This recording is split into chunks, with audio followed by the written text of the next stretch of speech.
स्वागत है आपका एचजे एडुकेशन हिंदी में। इस वीडियो में हम लोग डिस्कस करेंगे स्टाफिंग क्या होता है, स्टाफिंग का इम्पोर्टेंस क्या होता है और स्टाफिंग प्रोसेस में कौन से स्टेप्स होते हैं, मतलब कौन से स्टेप्स से मिलकर स्टाफिंग प्रोसेस बना है। स्टाफिंग वह प्रोसेस है जिसके माध्यम से लोगों को ऑर्गेनाइजेशन में लाया जाता है, एम्प्लॉयमेंट दिया जाता है, उन्हें अप्रेजल दिया जाता है और उनके डेवलपमेंट के बारे में सोचा जाता है ताकि ऑर्गेनाइजेशन को सही समय में काम के लिए उचित एम्प्लॉय मिल सके।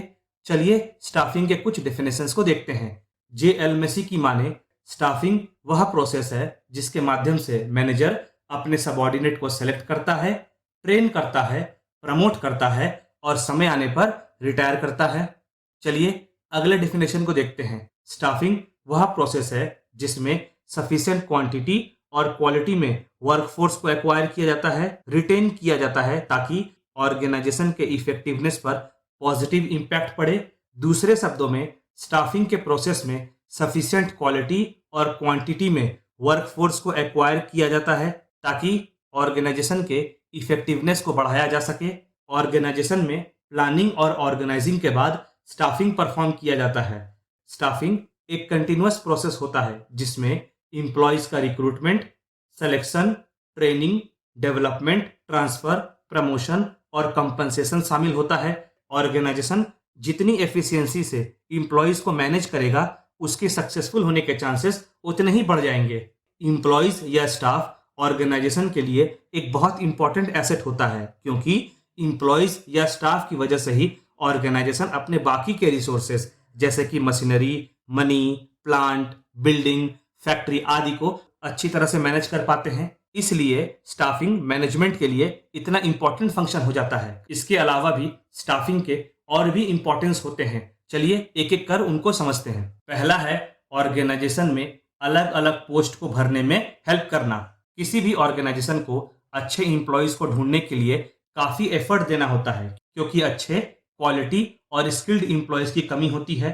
हर एक ऑर्गेनाइजेशन को बेस्ट इंप्लॉय चाहिए होता है और स्कार्सिटी होने की वजह से इंप्लॉयज को ऑर्गेनाइजेशन में लाने में खर्च भी अधिक होता है। तो इस केस में सिस्टमैटिक और एफिशिएंट स्टाफिंग की सहायता से अच्छे इंप्लॉयज को लाना आसान हो जाता है और इतना ही नहीं, उन्हें ट्रेनिंग देकर उनके स्किल्स को डेवलप भी किया जा सकता है और इससे अलग अलग पोस्ट के लिए इंप्लॉयज को रेडी भी किया जा सकता है। अगला इंपॉर्टेंस है क्षमता को बढ़ाना। केवल ऑर्गेनाइजेशन में पोस्ट को फिल कर देने से कुछ नहीं होता, इंप्लॉयज के कैपेबिलिटी, कैपेसिटी या योग्यता को भी डेवलप कराना जरूरी होता है। अच्छा, समय के बदलने के साथ काम का नेचर में भी बदलाव देखने को मिलता है। तो प्रेजेंट सिचुएशन में काम करने के लिए इंप्लॉयज का कैपेबिलिटी या यूं कहें योग्यता उसी हिसाब से होना चाहिए या यूं कहें उसी हिसाब से अपडेटेड रहना चाहिए। स्किल को इंक्रीज करने के लिए इंप्लॉयज को ट्रेनिंग के माध्यम से नई नई टेक्निक सिखाया जा सकता है। अगला महत्व है इंप्लॉयज को रिटेन करना। इंप्लॉयज को एक्वायर करने के बाद,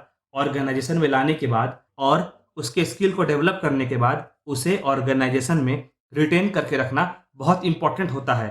इंप्लॉय का ऑर्गेनाइजेशन को बार बार छोड़कर जाना ऑर्गेनाइजेशन को नेगेटिवली इंपैक्ट कर सकता है। यह तब बड़ा चैलेंज बन जाता है जब इंप्लॉय मैनेजरियल लेवल का हो। इंप्लॉय को ऑर्गेनाइजेशन में रिटेन करके रखने के लिए ऑर्गेनाइजेशन तरह तरह के मेथड्स अडॉप्ट करते हैं। अगला इंपॉर्टेंस है इंप्लॉय का प्रॉपर यूटिलाइजेशन करना। जब ऑर्गेनाइजेशन अपने लिए इंप्लॉयज को इकट्ठा करती है तो उसे यह प्रयास करना चाहिए कि इंप्लॉयज का स्किल और जॉब में मैच हो, मतलब जॉब के रिक्वायरमेंट के हिसाब से इंप्लॉयज का स्किल होना चाहिए। इससे होगा ये कि इंप्लॉयज का मैक्सिमम यूटिलाइजेशन संभव हो पाएगा और इंप्लॉयज भी अपना काम सही से पूरा कर पाएंगे। अगला इंपॉर्टेंस है अन्य संसाधनों को यूटिलाइज करना। इंप्लॉयज ऑर्गेनाइजेशन का एक रिसोर्स होता है, पर उनके अलावा ऑर्गेनाइजेशन के और भी रिसोर्सेज होते हैं। जब सही व्यक्ति को सही पोजीशन में अपॉइंट किया जाता है तो उसे पता होता है कि बाकी के रिसोर्सेज को कैसे यूटिलाइज करना है। इससे ऑर्गेनाइजेशन का बाकी का रिसोर्सेज भी सही तरह से यूटिलाइज हो पाता है, प्रॉपरली यूटिलाइज हो पाता है।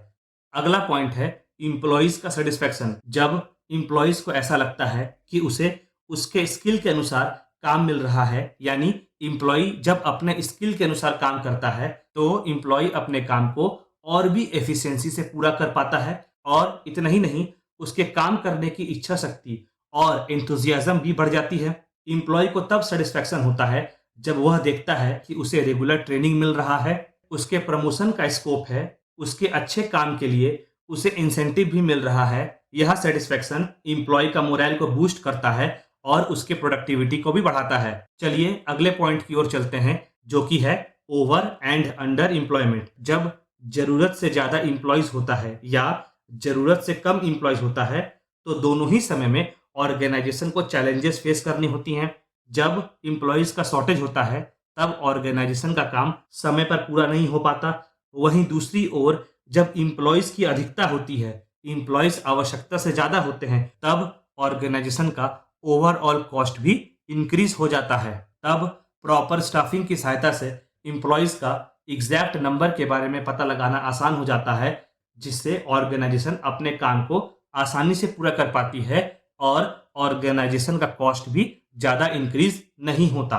अच्छा, अभी हमने जाना स्टाफिंग प्रोसेस क्या होता है और स्टाफिंग इतना इंपॉर्टेंट क्यों है, यानी स्टाफिंग का इंपॉर्टेंस क्या है।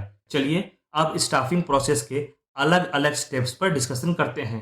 पहला स्टेप है मैन पावर रिक्वायरमेंट के बारे में एस्टिमेट करना। स्टाफिंग प्रोसेस का सबसे पहला स्टेप होता है ऑर्गेनाइजेशन में लगने वाले एम्प्लॉयज की संख्या को, एम्प्लॉयज के रिक्वायरमेंट को एस्टिमेट करना। इस स्टेप में प्रयास यह किया जाता है कि स्टाफिंग के नंबर को एस्टिमेट किया जा सके। नंबर ऑफ स्टाफ से मतलब हुआ यह पता लगाना कि किसी भी फंक्शन को परफॉर्म करने के लिए कितने स्टाफ्स की आवश्यकता होगी। इतना ही नहीं, इस स्टेप में टाइप्स ऑफ स्टाफ के बारे में भी एस्टिमेट किया जाता है। मतलब किसी पर्टिकुलर काम को करने के लिए एम्प्लॉयज के पास कितना एजुकेशनल क्वालिफिकेशन होना चाहिए, कितना स्किल सेट होना चाहिए, इसका भी एस्टिमेट किया जाता है। अगला स्टेप है रिक्रूटमेंट। एस्टिमेशन करने के बाद अगला स्टेप होता है रिक्रूटमेंट करना। यहाँ रिक्रूटमेंट का अर्थ हुआ लोगों को मोटिवेट करना कि वो जॉब के लिए अप्लाई करें।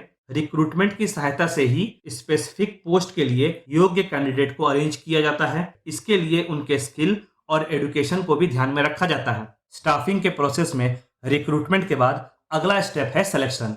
इस स्टेप में सारे एप्लीकेशन में से सबसे सुटेबल कैंडिडेट को चुन लिया जाता है ताकि खाली स्पॉट्स को फिल किया जा सके। इस स्टेप में सारे एप्लीकेशन का स्क्रीनिंग किया जाता है।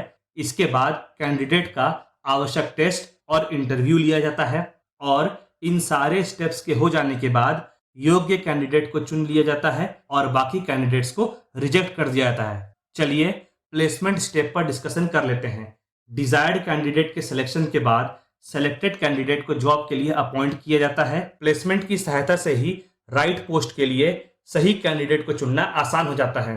अगला स्टेप है ओरिएंटेशन। ओरिएंटेशन प्रोसेस में न्यूली अपॉइंटेड स्टाफ को पुराने स्टाफ के साथ मिलाया जाता है और नए स्टाफ्स को ऑर्गेनाइजेशन के रूल्स, रेगुलेशंस, तौर तरीकों के बारे में बताया जाता है। प्रयास यह किया जाता है कि नए एम्प्लॉयज और पुराने एम्प्लॉयज के बीच में एक सामंजस्य बैठाया जा सके, एक कोऑर्डिनेशन बैठाया जा सके। इससे होता यह है कि जूनियर और सीनियर के बीच में एक अच्छा तालमेल स्थापित हो जाता है और नए एम्प्लॉयज को रूल्स, रेगुलेशंस, ऑर्गेनाइजेशन के तौर तरीकों के बारे में भी जानकारी मिल जाती है। अगला स्टेप है ट्रेनिंग और डेवलपमेंट। रिक्वायरमेंट के हिसाब से एम्प्लॉय को ट्रेनिंग प्रोवाइड की जाती है ताकि इससे उनके स्किल्स को डेवलप कराया जा सके, स्पेशली तब जब कोई नई टेक्नोलॉजी मार्केट में आती है या कोई नया मेथड या प्रोसेस मार्केट में आता है। ट्रेनिंग की सहायता से एम्प्लॉय को नए टेक्नोलॉजी, नए मेथड या नए प्रोसेस के बारे में बताया जा सकता है, ट्रेन किया जा सकता है। अगला स्टेप है प्रमोशन। प्रमोशन का मतलब होता है एम्प्लॉय को हायर रैंक देना और उस अनुसार पेमेंट करना। प्रमोशन के लिए स्टाफ का एबिलिटी, एजुकेशनल क्वालिफिकेशन और वर्किंग एक्सपीरियंस को ध्यान में रखा जाता है। प्रमोशन की सहायता से एम्प्लॉय को और अच्छा काम करने के लिए मोटिवेट किया जा सकता है।